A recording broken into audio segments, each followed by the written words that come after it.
Welcome to Thriller Bitcoin. Welcome to Thriller Bitcoin.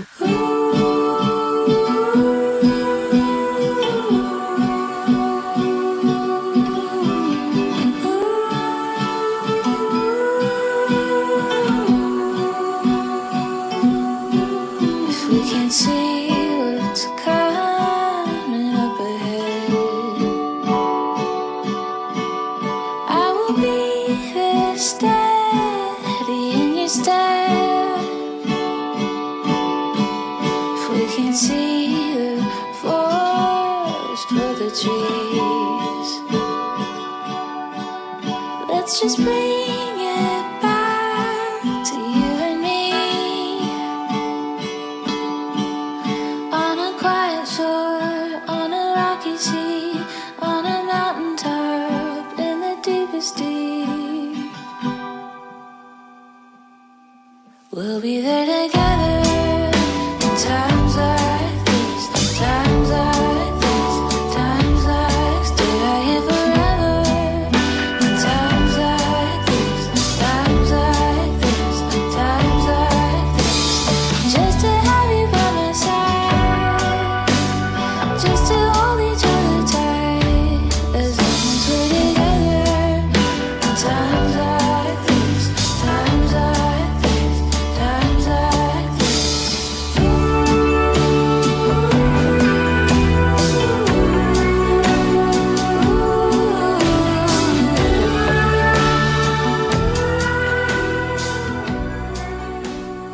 Hello, everyone. My name is Remy and welcome to Thriller Bitcoin. Today, we have a very special guest. He is an Austin pleb. He's doing big things for the Bitcoin industry. My good friend, dare I say best friend, Michael from the Oshi app.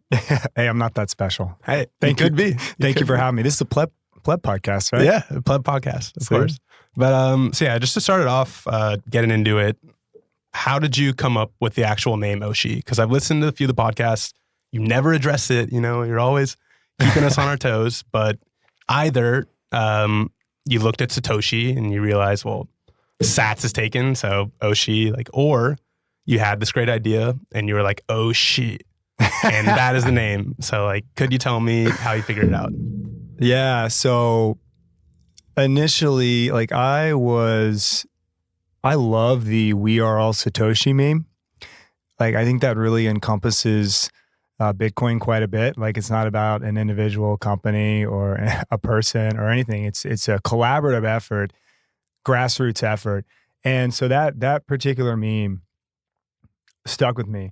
So just the name Satoshi, obviously, is always really cool. And the thing, like you said, Sats was taken. And our logo initially was the sat symbol, that instead of the at symbol, it's the S with kind of the at around it, right? So from there, you have sat and then you have Oshi.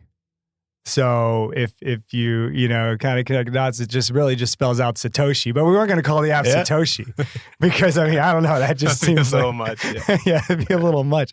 So we just went with Oshi. But you're right, halfway through that, I was like, man, yeah, what if you say Oshi it? I want people to Google where the best local Bitcoin deals are in their area. And at that point, it's Oshi it, which is just straight up, it's just saying, oh shit.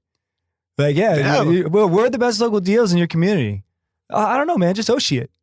Oh shit. Oh, shit. Yeah, so I definitely thought about that. I actually bought that domain, so it's taken. Really? Yeah, because I'm one day, maybe, people are going to go on oh shit. Just straight up, there's oshi.it.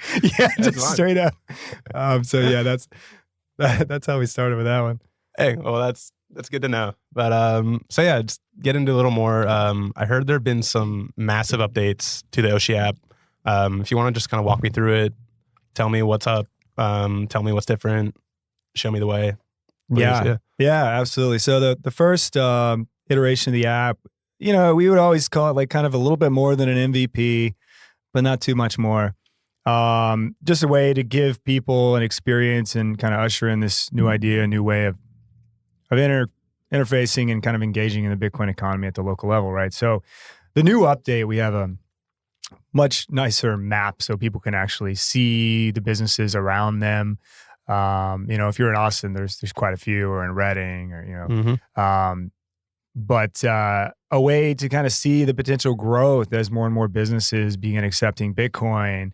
And of course, we just have a whole new UI and UX and an easier onboarding experience for businesses. It goes from like them getting onboarded in 20 minutes of just painstakingly difficult process to like literally 2 minutes, and Really? they just have to put in some basic information and click a couple times, and they're integrated with a Bitcoin payment provider and Square, if they have the Square POS as well. So we're pretty excited about that, and we're really building out the tools so that we can give it to the plebs and have them get out there and start the conversation at the local level of, hey, like, would you be interested in accepting Bitcoin and giving Bitcoin rewards to your customers as a promotions and marketing loyalty campaign, right? So positioning ourselves for that. Well, yeah, like, well, that's awesome, dude. And I gotta say, like, with the map thing, like, once it's up, I mean, it is up, but like, once you see a few more restaurants and like a few more businesses, like, being able to open that up and like see that Austin is accepting Bitcoin and like all these places, like, that's going to be an amazing thing. Right. Yeah. And like, so I've told you the story. I actually tried the orange pill business. I did it, I attempted it, but, so I went in there, they accept Venmo. So like, Right. I was like, okay, if you accept Venmo, you're going to probably accept Bitcoin. And I went in there and I asked them, would you consider accepting Bitcoin? And they said, you have to talk to my manager. Right. So that was the first brick wall I hit. But I am a little glad that they didn't say yes at first, because honestly, I would have had no idea how to actually get them on board. Right. Like, they would have been like, yeah, let's do it. And I'll be like, okay, well, Yeah. I didn't plan for this. So. Right. Yeah. And that's, those are the tools that we're trying to build out. Like, we're trying to build out the marketing materials. We're trying to create a distributed sales force where we pay you in sats for onboarding businesses, proof of work in your community. And yeah, that is one of the primary focuses of ours. Giving Bitcoiners the tools to onboard businesses in a very easy way. And we're getting pretty close for that being, coming to fruition. So, well, like, on that point, so you've talked about this a little bit, but when I walked in, I first said, do you guys accept Bitcoin? And you've told me that that's usually not the pitch that you go with. It's a little different. So if you want to just kind of explain like how you guys go about it. Yeah, for sure. So ultimately the pitch that I give, I generally don't talk about, hey, do you just want to accept Bitcoin? Because generally they don't care. Do you want to save on processing fees? Like, generally they don't really care about that either. But what they do care about is, hey, do you want to bring in more customers to your business and help kind of build loyalty with the customers you already have by incentivizing them with Bitcoin rewards? So not only can you accept Bitcoin payments now and have a cheaper processing fee, but you can also issue Bitcoin rewards, marketing, loyalty, promotions to, bring in more customers. So that's like the main selling point. And I know this because, I built a tool that's what we sell. The marketing, loyalty, rewards type of programs for businesses and visibility to all the Bitcoiners, these rabid Bitcoiners all over the world that are like, if there's a business near me that actually accepts Bitcoin, I'm going to go out and support them. And that community, in the grand scheme of things, is still small, but it's growing. And it's growing at a ridiculous pace. And it doesn't matter, like, if you're a Bitcoiner or a shitcoiner, like, everyone's going to want to earn some Bitcoin rewards, or at the very least, just experiment at the local level with like supporting the crypto movement. All right. Like, I mean, for me, the only thing that matters is Bitcoin, but this is for everyone too, so that ability for people to interface and engage in the local Bitcoin economy is like critical. Yeah. And like, I was telling you that, like, So the place that I tried to orange pill was a smoke shop. And I was like, dude, if there was a smoke shop on Oshi app and it's the only place in Austin that's accepting Bitcoin, like Bitcoiners will come out to that place. Like it doesn't matter if you have to drive a little or like even if it costs a little more. I don't know, but like I would go out of my way to spend Bitcoin anywhere, like just because they're accepting it. And like I think for the initial businesses when they're coming on, like that's got to be a huge first mover advantage. Just be like, hey, you guys will be the only people. Like there's only a few businesses. Bitcoiners will come out, and a few of them have some money. So like, you'll see it. Like you'll see it on your profit. Yeah, and I was talking to a gas station owner yesterday. I had a meeting with him. He owns 25 gas stations in Austin. Really? And their margins on gas are like microscopic. In fact, like sometimes they're literally losing money on the gas sales. Like what they really want you to do is come in to the gas station and buy other things. And I don't know about you, but me personally, like I typically don't step foot inside of a gas station. Like I get my gas at the pump, I'm out. Like, but and it's great, like the efficiencies of that, right? Being able to like swipe your card and do that. But the fact that you don't just walk in with cash anymore and like say, hey, $20 on pump 5, it kind of like changed the game for them too. I mean, of course, some people now can like swipe their card at the pump, and then while it's filling up, they can go inside and like get some junk food or something, but that's what I do. Yeah. But me personally, I don't know. I don't like, I'm in and out, but, I was talking with them and I'm like, people, these Bitcoiners are rabid, man. And we have like, a couple thousand of them on the app now and in Austin. And they're ready to come out and support businesses that accept Bitcoin. I was like, if your gas station is accepting Bitcoin, you're going to be the only one in Austin that I know of that accepts Bitcoin for gas. And you can accept it for cheaper, in terms of less payment processing fees. And you're going to bring all these people, they'll go out of their way, right? So they'll spend gas to come buy gas from you. Yeah, exactly. It's actually. But yeah, I guess you're the type of dude that goes to the movie theater and just only watches the movie, like no snacks, no nothing. No, I got to get some popcorn, maybe.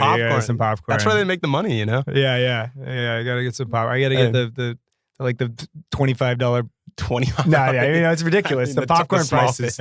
Yeah, what are they now? Dude, the pandemic's just destroyed popcorn's prices. Like inflation, people talk about inflation, but not popcorn inflation. Popcorn inflation, man. Crazy. Popcorn inflation is out of control. No, nobody talks about it. Yeah, nobody talks about it. Here, throw a Bitcoin. That's why they closed down the movie theaters, because if people were still going to the movies, they would have seen the rampant popcorn inflation, and it would have tore this motherfucker down. That's it. Yeah, but so yeah, we talked a little about like obviously businesses are incentivized to do this. Like they're gonna make money, they're gonna be spending less on what they would be doing. Like they're gonna be bringing in some customers, but there are also incentives for plebs to actually sign up businesses, right? And can you talk to me a little bit about that? Yeah. So the not so secret sauce of Oshi is the fact that like we can aggregate businesses on the app. And that would require a very large sales force and a very passionate sales force to get out there and hit the streets, like evangelize Bitcoin. Like the missionaries, like the Bitcoin zealots like myself, like I spent so much time hitting the streets in various cities and like talking with businesses about how I can get them to like accept Bitcoin and support Bitcoin and just get involved in Bitcoin, right? And through that, I developed Oshi, right? And a tool to make it very easy. So we want to provide this tool for Bitcoiners so that they can go out and do the same. And every business that they onboard, they share the referral link with the business. Like, hey, have you heard of Oshi? It's this cool app where like you can promote yourself and issue Bitcoin rewards to customers and loyalty, right? And if that business onboards, that user that referred them will receive, at this point, like 0.625% of every sale that business makes. So you're effectively earning Bitcoin rewards every time somebody buys something from them through the Oshi app, and that's streamed in sats, like over Lightning, to you. So like can orange pills pay the bills? Like maybe, like maybe they can. I don't know. I mean, and if what's more, like if you were to sign up a friend or family member, refer them, you'll get 1% of every purchase that they make through the app. And that's a way for not only like Bitcoiners to monetize off of like spreading the word about Bitcoin or spreading the word about Oshi and Bitcoin simultaneously. It's just a way to get more people involved and create this viral like feedback loop and flywheel effect where, we'll see where it goes. Yeah. Well, I think it's coming, dude. Yeah. But yeah, like you said, so my roommate actually got me to sign up on the Oshi app. I didn't even know that he was going to be getting sats, but like he didn't even tell me. He's like, yo, sign up. Like it's totally cool. Like whatever. Yeah. But at the Bitcoin block party in Austin, bought a few drinks at Tipsy Alchemist, and I was and like you could see like when I bought it, he got sats. Like, he had like 1,000 sats. So I'm like, dude, send me half. Like we'll be good. We can still be friends. Yeah. But so I really like that because I talk to my friends like outside of Bitcoin, the Bitcoin sphere. Like I talk to my friends about Bitcoin a lot, right? But it gets tiring for me, and I assume for them too. So it's kind of nice that I'm now able to be like, hey, not just talking about Bitcoin, but I can be like, hey, look at this app, right? Where you can make money, I can make money.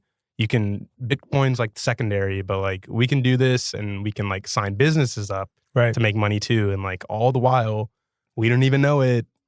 We're spreading Bitcoin. And a really cool thing you told me about is that at some point businesses will probably be wanting to hand out their sign-up codes. So like they sign up their, if you want to talk about that a little bit. Yeah. There's a lot, man. There's just so much to it, right? But, eventually we're going to see businesses that are on Oshi have a little flyer or maybe a sticker on their window. And it'll say, hey, like on your next purchase, earn free Bitcoin. Download the Oshi app here. And that link is going to connect that customer to that business. Now, everywhere that customer makes a purchase, whether it's at the business that actually onboarded them or the competitor of this business that onboarded them, a competing coffee shop, let's say, that business is now going to earn 1% of every purchase that customer makes. So if the customer goes to another business, they're just going to earn 1% in Bitcoin on that purchase. If the customer goes to that same business, they're effectively getting like a 1% discount on our platform fee, which is like 2.5%. It's 2.5% is cheaper than like just about any payment processor there is, and we provide a lot of value for that. So, that's when things get interesting, because whenever you have a business with a financial incentive, both from a promotions and marketing and loyalty perspective, and from the ability to onboard consumers as quickly as possible to receive a financial incentive, the flywheel could get spinning pretty quick. Yeah. That's awesome. Yeah. And really quick, can you talk about the difference like with Groupon and like the percentages they do, right? As compared to Oshi, and like I guess some of the differences. Yeah, absolutely. So yeah, like an easy comparison to Oshi would be like a Bitcoin Groupon, let's say. I mean, maybe like Strike is like the Neo Bank, or like you could call it like the Neo Venmo, or something like that. Like Oshi is kind of like the Neo Groupon. Groupon was a really interesting concept. Businesses were hurting post financial crisis in 2008. They were looking to market themselves, or a lot of businesses just failed. So there were a lot of new businesses and kind of a reshuffling of capital to create new businesses, and they were looking for ways to market themselves and promote themselves. So Groupon swooped in almost by accident and how they kind of established themselves. But they came across this idea where they could run promotions for businesses and generate more customers, and they would charge the businesses a 50% commission for this. And of course, 4.5% processing fee. The business was still subject to chargebacks and so on. Where Oshi differs is first and foremost the processing fee is embedded into our platform fee because what Bitcoin does is effectively turn the processing fee from like 3, 4, 5% to near zero. So what can you replace, those fees with? How can you arbitrage like Visa and MasterCard? So with Oshi, it's 2.5% for a platform fee, and they can promote whatever the hell they want on there. They can do a 50% discount or sats back, or they can do a 5% or whatever. And it's just dramatically cheaper than Groupon with a Bitcoin incentive, and as this tidal wave comes of that is Bitcoin, it's a lot more interesting than just saving 20%. Mm-hmm. You're going to earn some sats whenever you shop local and support local businesses. And yeah, that's kind of like the Groupon idea there turned Bitcoin. That's really cool. And can I ask you, like, because I know that businesses can elect to either keep their Bitcoin or just, I guess, the entire thing is in fiat and they never even see the Bitcoin just on the Lightning Network. Right. Have you seen businesses holding it or just immediately selling, or what do you think? Yeah, I've seen a bit of both.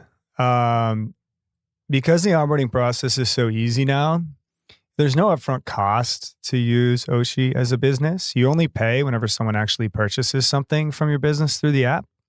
And whenever they do, it's cheaper than the payment processor they're already using. Crazy. But with that, they get the app and the promotions and the ability to plug into Bitcoin in an easy way, right? And so, a lot of businesses, they're like, yeah, we'll just try it out.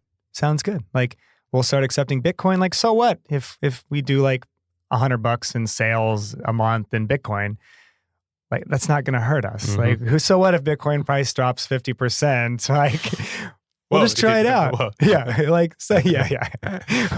but they're willing to try it out because it's risk-free to them effectively. Like, it's really the only upside, Yeah. But if they want to go through the full like onboarding process, they could convert each and every sale that they make through the app into dollars.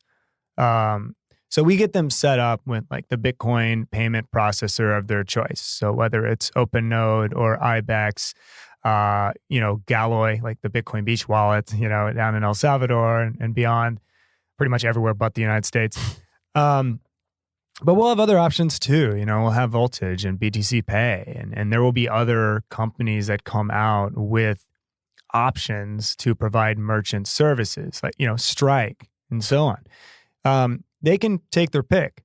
They can use whichever one that they find beneficial to them. And some of them have different features, right? So you can convert to dollars, or, maybe some of them don't, but they have a smaller processing fee, right? Service fee. So, I kind of got off track there, I think. I don't even know what question I asked. Like this one.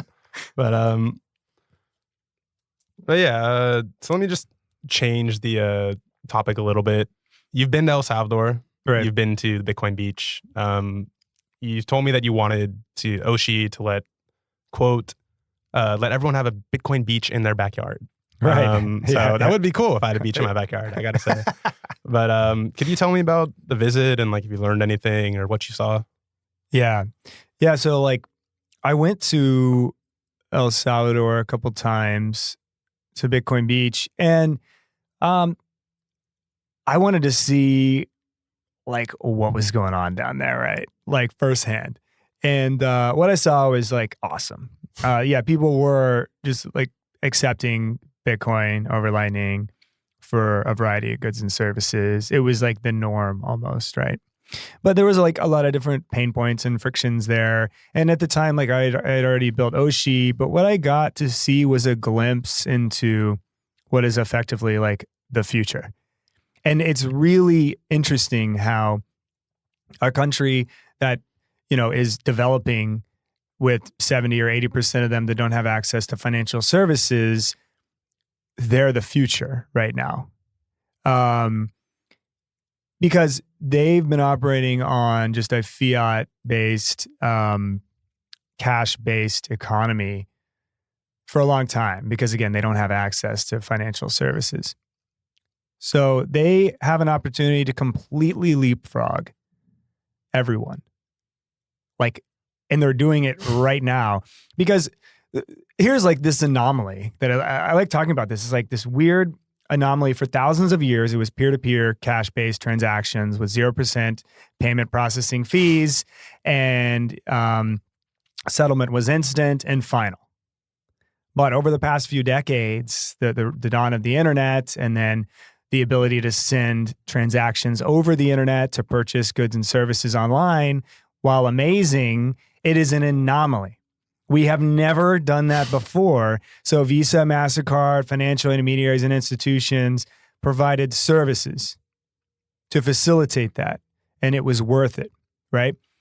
But they also incentivized us with rewards and cash back to get us to use these debit and credit cards, not just online, but for every single purchase that we make.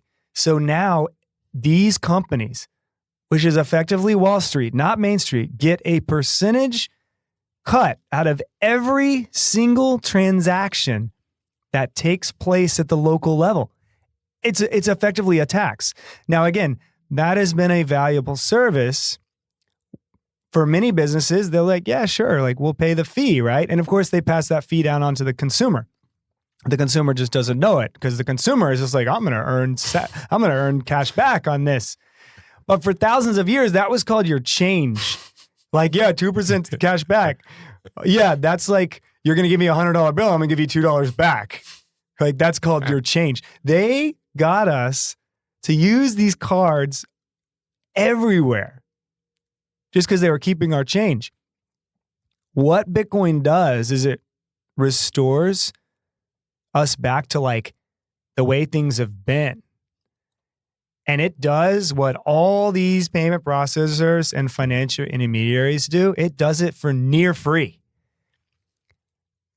So how are we going to provide value atop something that's effectively free? Like, so Visa and MasterCard, how are they going to provide value whenever the main way they provide value is like processing these fees and charging a fee for it, right? Get on Oshi app. Yeah. Yeah. Like the companies that don't have a plan to provide value other than processing payments are in trouble. Like massive trouble. It's not going to cut it anymore. Now it'll take time, but once that light bulb goes off for individuals and businesses all over the world, like these companies that are a part of the legacy financial system. And again, it used to be a really symbiotic relationship. They provided a valuable service that people were willing to pay for. Now it's parasitic. So they gotta figure this out quick because Bitcoin isn't going to wait for them to figure it out. And then again, like, now you're going to have billions of people all over the world that actually have access to digital payments for the first time. So come and wait full circle. I forgot what even started this question. El Salvador. So these people, a lot of these people in El Salvador, right? The Salvadorans, they now have like Visa and MasterCard like capabilities to accept and send payments to anyone, anywhere in the world without Visa or MasterCard. So they have gone from not being able to interface in the digital economy because they don't have bank accounts, because the system wasn't ready yet to actually facilitate digital payments. Like the payments networks was not actually ready for the internet. Have you heard like the internet needs a native currency and payment network, right? And that's Bitcoin. So they're like jumping on that now. It just blows my mind. Like they're going to leapfrog everyone so hard. They get to experience peer-to-peer payments like everyone has for thousands of years on a digital front. Like, so they don't have to get in all this bullshit legacy financial stuff. They can just go straight to the way things should be. Yeah. Well, that's like super interesting when you talk about that. Because like when you think of it, like the payment processing fee is just like a tax. Like there's like a 3 to 4% tax on everything that happens in our world. Right. And like if you were to take away that friction and give it back to the people, that'd be a huge impact. Yeah.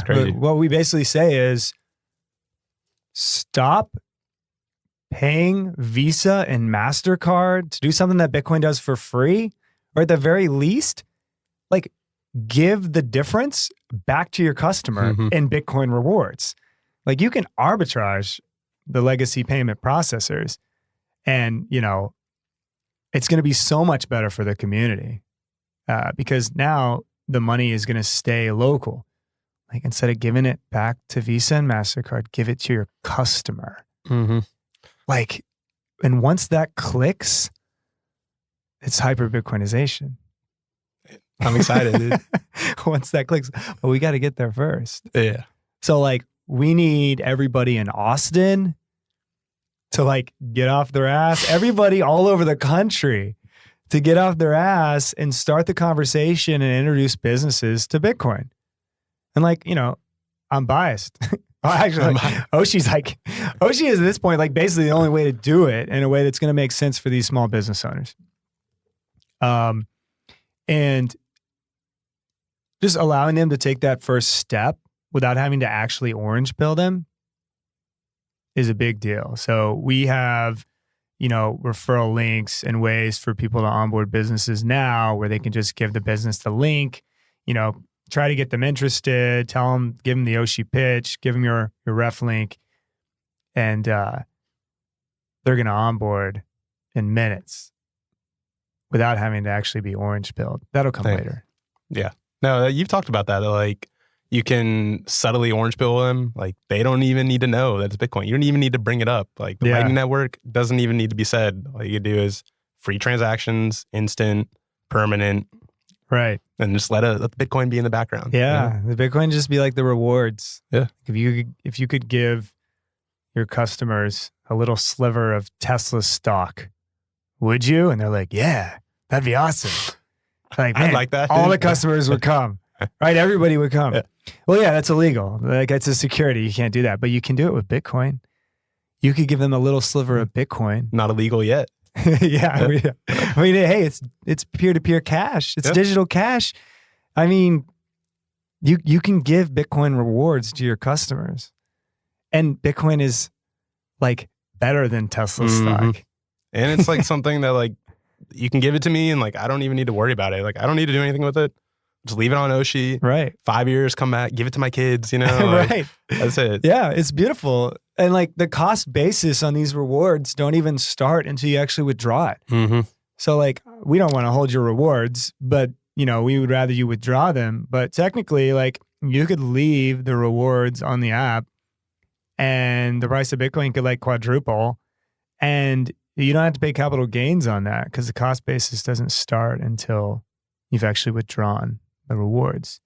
And so, yeah, that's not priced in either. Like people, you know, Quiet about that. Yeah. Hey, well, that's pretty crazy. But so just onto the future stuff. I know you were talking about that businesses will just pass on the 3 or 4% credit card fees to their customers and they won't even know it. So I just got back from Key West and every single place in Key West has an extra 3 or 4% fee if you use a credit card. So like they're not even hiding it. They're telling you, yo, you have to pay that money for us to be able to use this. And like, I think that would be a perfect place for Oshi. You know, if you're trying to send me out there a few weeks in the sun, like just talk to some people. Absolutely, man.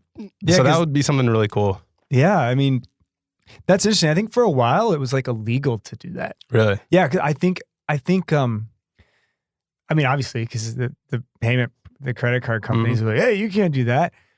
I don't know. And I think maybe it changed from state to state. Maybe that was actually just in California. But anyway, that highlights like how almost sinister these whole cashback programs are and airline miles and all this and that. Because like, for example, it makes it painfully obvious to consumers. Like they're probably getting like 1.5 or 2% back on their cards. If you're going to charge a 4% like surcharge, basically, which is like what the businesses are actually having to pay, you quickly realize as the consumer that like, this is a negative. Like whenever I spin this card, like I only get half of it back in rewards and it just costs me more. So you're just having fun staying poor. Mm-hmm. You're like, oh, I got all these rewards. But yeah, well, like it costs you 4% more to get 2% back. And it's just coming out of the business too. Exactly. Like you're just draining them. Yeah, they're just getting drained. And where are those fees going? To Wall Street? Out of your someone's local got to look out for economy? Wall Street, you know? Like, Yeah. they have it hard too. Yeah. Someone's got to look out for them. Visa and MasterCard are doing this great job of looking out for Wall Street. We have to do a better job as consumers and locals to look out for Main Street. Mm. We have to be like, stop using the plastic. Stop using these cards. Like, start orange billing businesses or Oshi billing businesses and tell them like it doesn't have to be this way anymore. Like we're all tapping to pay anyway now. Mm-hmm. Like I actually just started doing that. It was like my first time ever. Because I felt like I'd be an idiot, you know, because I just like, I did my phone for the first time too. I was like, I didn't know where to put it. And I was super scared, but I did it. Right. It was really easy. Yeah. I mean, so imagine instead of like tapping to pay for like your debit or credit card, imagine like you don't even have to tap at all. You can like pay with Cash App or something, right? Cash App has Lightning now, capabilities. And for that business, like it costs them nothing. Like if they actually do it the right way, if they set up a node and do all this and all, it'll cost them nothing. Or very, very minimal, right? I mean, if they need like a service, which they will at this stage, it'll cost something. But it'll cost a hell of a lot less than what they're currently using. And it'll also come with more guarantees. So it's just a matter of starting the conversation. Like I went out to a food truck park a few days ago and I had never been to this food truck park. It's the likely location of the Bitcoin block party. March 12th during Sats by Southwest here in Austin.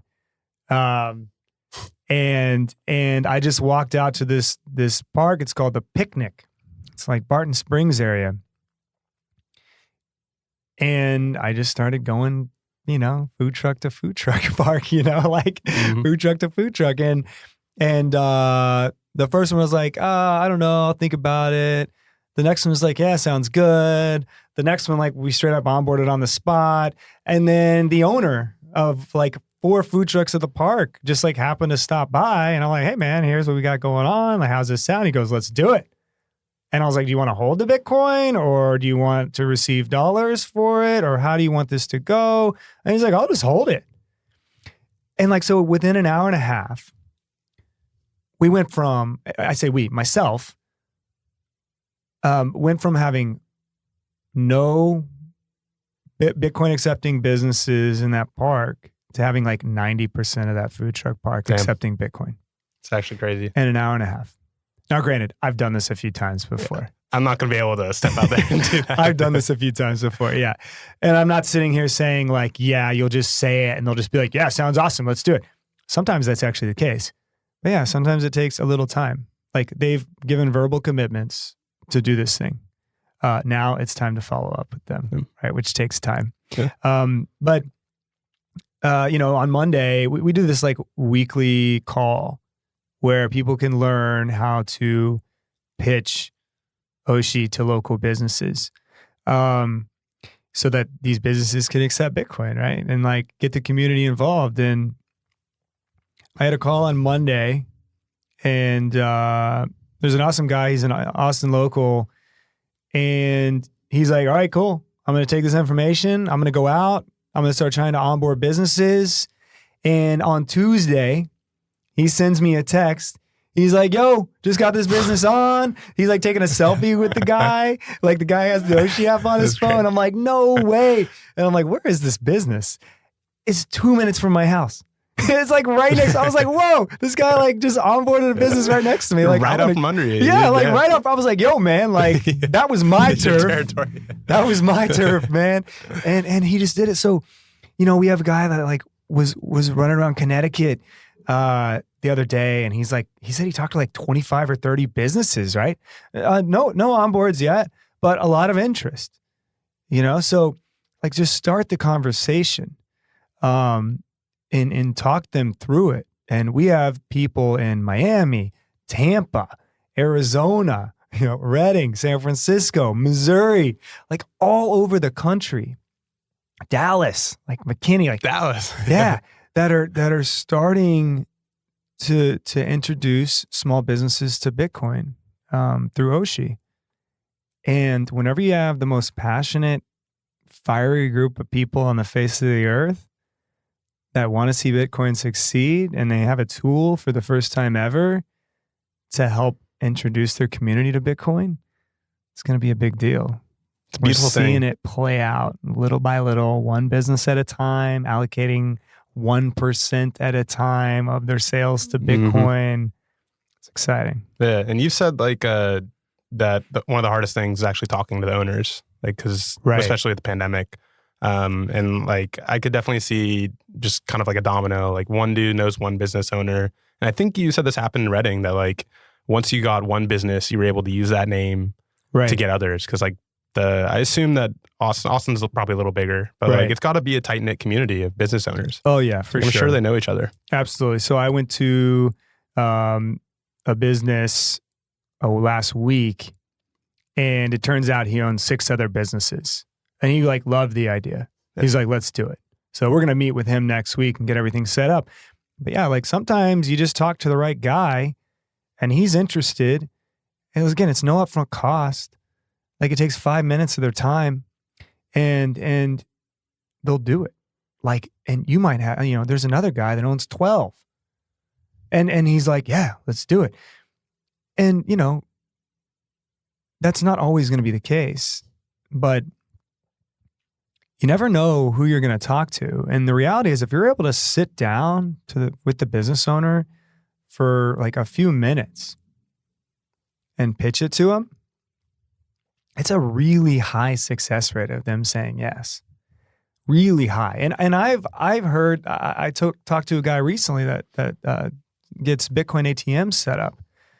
And if you're just able to sit down with the owner, like, he asked me like, what do you think the success rate is? If I'm able to sit down with the owner about a Bitcoin ATM, like, what do you think it is? And, the general answer is like, oh, maybe like really low, right? Like that's what you would think. Mm-hmm. No, it's high as fuck. Really? Yeah, it's like 70%, 80% conversion rate. It's the same with Oshi. If you can talk to the right person and you can explain it, they're going to say yes. That's crazy. 80% of the time. It might just be you though, I'm looking in your eyes. Yeah, I'm maybe. just like, I will do whatever, sign me up, like whatever you want. I'll do it. So I just got to make sure that other people can have the Exactly. knowledge to do the same. Yeah, just get in the room. But That's right. so yeah, let's talk about. So I know you talked about the food trucks that are coming online. Right.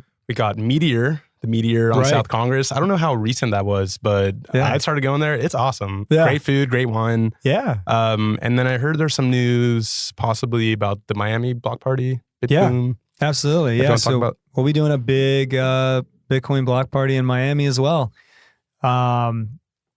Location to be announced. We think we found one. We're already talking with a bunch of business owners in that area. But we're really stoked about it. And it's going to be big. Yeah. More coming soon on that. And again, Sats by Southwest as Mhm. well. It's Yeah. going to be exciting. That's right by my apartment too. So like maybe I'll have a Perfect. little something in my place, like, That's right. you can do a little Oshi sign up. You can send me money for some food or whatever. That's But- right. That's right. And at this stage, like the business that said no in that truck or in that food truck park, right? Like they're going to be like the only ones that aren't using it. The laughing And that's stock. powerful. Yeah. Actually. like, I'll go make fun of them. Dude. I'll do it. Throw some Yeah. eggs or something. Like, yeah, I mean, you could throw a block party there and they're going to be the only food truck that no one's going to. Laughing at those guys. And it's like, yo, what are you doing, Yeah. man? Like, so we don't have to convince they'll convince themselves. Peer pressure is a strong thing. Yeah. But so yeah, it's just looking forward. Do you have any ideas taking Oshi in the future? I know you've talked about possibly a debit card type thing. Right. If you want to talk about that or anything else that you're thinking about. Yeah, so we've had quite a few people like, you got to get debit card, you got to get like Stripe. People have to be able to pay with their debit and credit cards. And we're like, nah, No. Like that comes with so many problems. Like we want to remain Lightning native. People can pay with whatever Lightning wallet they want, whether that's Moon or Blue or, Breeze or Cash App or Strike, whatever they want to, their own node like Zeus or, whatever, they can pay with whatever they want.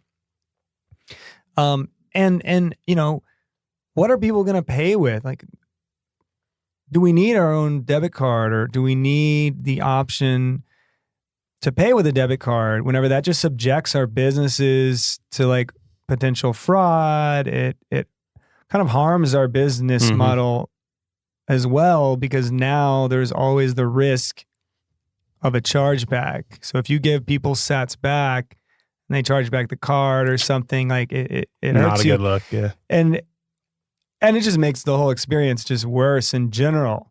I mean, yeah, sure, it's easy to just put in your debit card and pay, right? But Cash App now, with their 50 to 70 million active users, people can just pay with Cash App.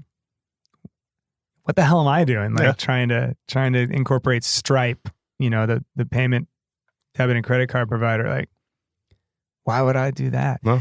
I can just wait for this inevitable wave to crash in where you have all these different Bitcoin companies offering the most easy onboarding experience for somebody with no technical knowledge, that has no idea what Bitcoin even is, can easily pay for local goods and services and earn sats back.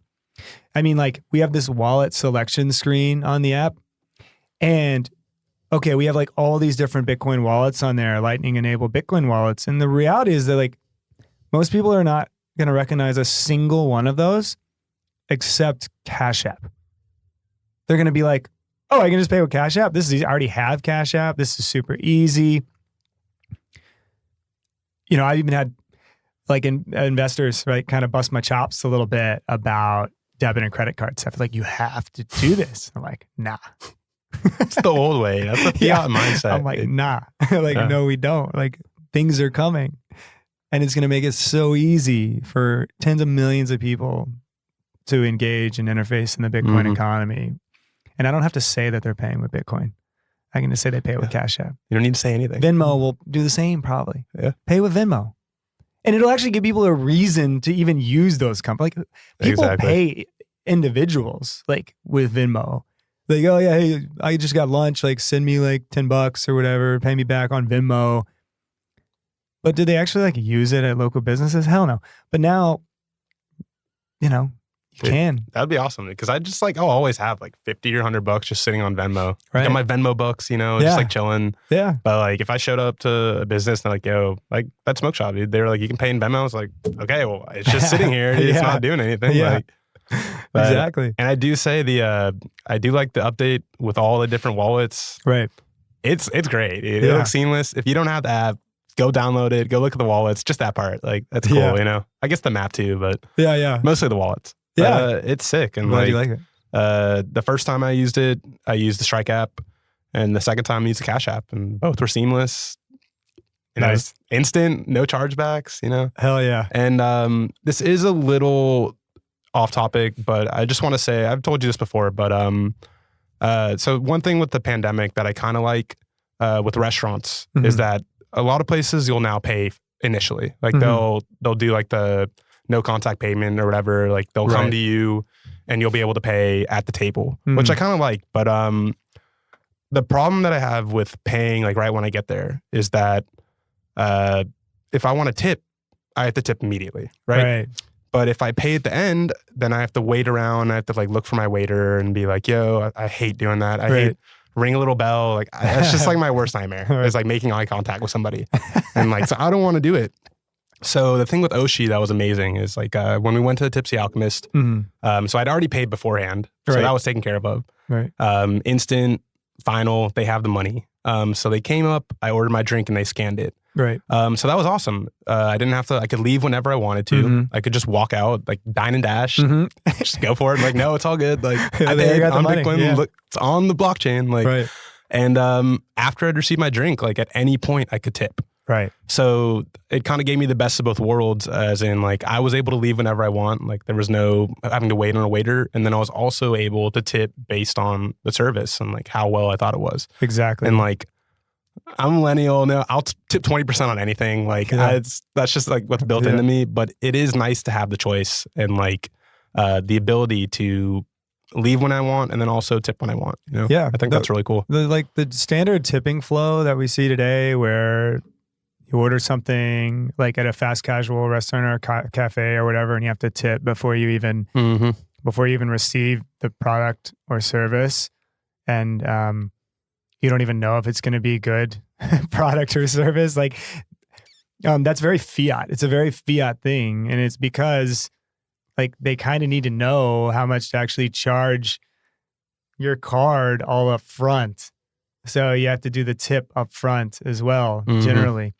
And if you do it after, then you have to wait around like forever. That's another thing. And then the employee, like the server, whatever, like they have to input all the tips in at the end of the night. Exactly. To like reconcile that. And, with Oshi and with Bitcoin, because there's no like minimum payment, and because you don't have to like swipe anything to send a payment or input all your credentials or whatever on an app to do it, like you can just send like really small amounts and really small tips after the fact.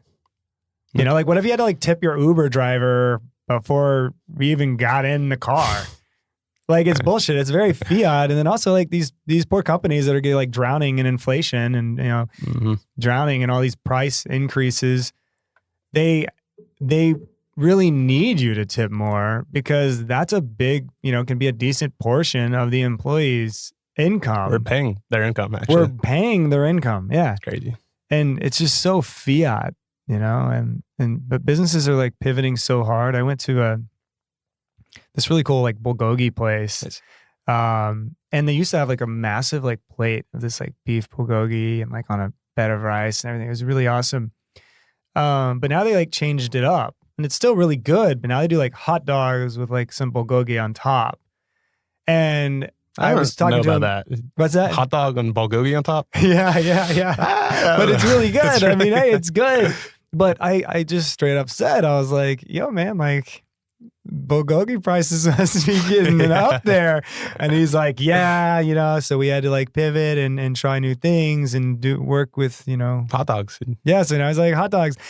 And was it awesome? Yeah. And is he going to be on Oshi? Yeah.